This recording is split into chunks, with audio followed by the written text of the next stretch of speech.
Iran যুদ্ধ আর Hormuz প্রণালীর অচলাবস্থায় প্রায় আড়াই মাস ধরে অস্থির আন্তর্জাতিক জ্বালানি তেলের বাজার। বুধবার কিছুটা কমলেও এখন ব্যারেল প্রতি $100 ওপরে রয়েছে ব্রেন্ট ও ডব্লিউটিআই অপরিশোধিত তেলের দাম। বিশ্লেষকদের মতে যুদ্ধ দীর্ঘ হলে জ্বালানির মূল্য আরও বাড়বে।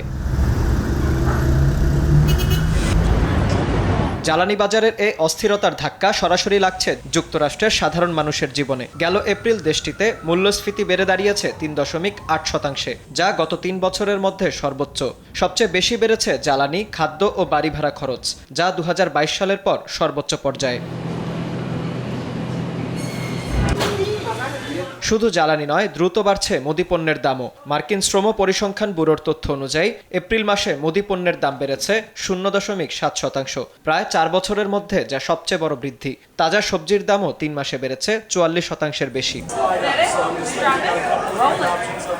তবে নিজেদের জনগণের অর্থনৈতিক কষ্ট নিয়ে উদ্বিগ্ন নন ডোনাল্ড ট্রাম্প। সাংবাদিকদের প্রশ্নের জবাবে তিনি বলেন, ইরান যেন কখনো পারমাণবিক অস্ত্র না পায়, সেটিই তার কাছে সবচেয়ে গুরুত্বপূর্ণ।